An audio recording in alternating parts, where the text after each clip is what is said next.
Les actualités. Alors, il a fait partie des secteurs les plus sinistrés durant le Covid, mais il est en train de se remettre en atteignant actuellement au niveau mondial autour de 97% de son niveau pré-pandémie. Avec plus de 270 millions de travailleurs, soit environ 8,2% de la manœuvre mondiale, le tourisme représente environ 3% du PIB mondial, soit autour de 3300 milliards de dollars américains. En 2023, les régions les plus performantes ont été le Moyen-Orient, l'Europe et l'Afrique. Et chez nous, dans le Périgord, cocorico, la Dordogne est le premier département français en environnement campagne pour le nombre de nuitées.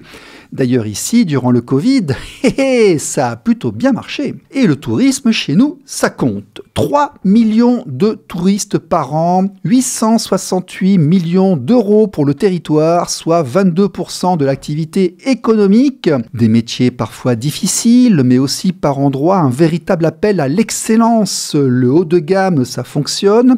Et sur ce terrain, la Dordogne et le Périgord sont particulièrement bien placés. C'est d'ailleurs un secteur avec un certain avenir, car beaucoup des métiers concernés ne seront pas, dans un premier temps, directement concernés par l'émergence de l'intelligence artificielle. Mais comme tout secteur, il faut évoluer en permanence, suivre les tendances, les réglementations, s'adapter à l'environnement et aux événements. Philippe François.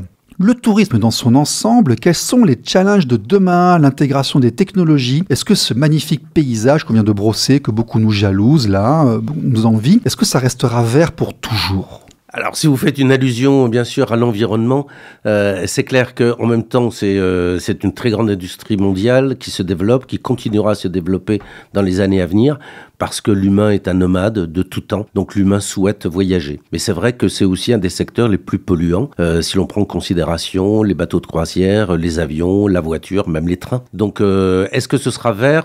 Sachez que depuis à peu près 20 ans, c'est un secteur qui est parfaitement conscient de la pollution qu'il engendre tout autour de la planète et que on fait très attention, nous les professionnels on fait très attention. Vous avez vu d'ailleurs fleurir des logos, des certifications environnementales dans des stations touristiques, la qualité des eaux, etc. Oui. Mais oui, l'arrivée du bio et ce genre de choses. Je veux dire, économiquement, le tourisme gardera-t-il un avenir aussi rose qu'aujourd'hui pour changer de couleur? Puisque même durant le Covid, le tourisme en Dordogne a bien fonctionné. Ce qui avait été impacté, c'était effectivement les touristes longs, je veux dire à longue distance, mais nous en Dordogne, au contraire, ils étaient venus se réfugier chez nous. Je veux dire, le tourisme est-il, pour nos enfants, nos futures générations, encore un secteur d'avenir?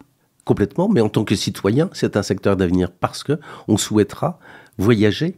Et toute personne, tout humain autour de la planète souhaitera voyager, bien sûr, qu'on soit jeune ou moins jeune, qu'on soit riche ou pauvre. On voudra aller au-delà de la culture locale, on voudra aller vers d'autres gens, vers d'autres patrimoines, vers d'autres langues, d'autres horizons culturels. Et c'est le tourisme qui le permet. Donc, bien sûr, vous savez, quand on fait des études macroéconomiques, des études de marché macroéconomique, qu'est-ce qu'on regarde, nous, les investisseurs, moi, en tant que consultant, si je conseille des investisseurs hôteliers, on regarde les carnets de commandes des avions.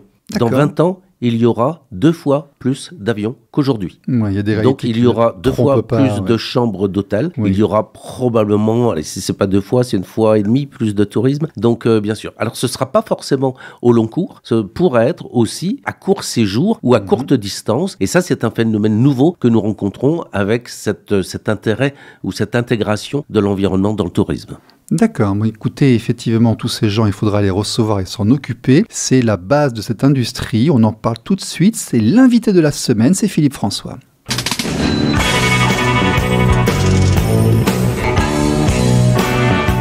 L'invité de la semaine.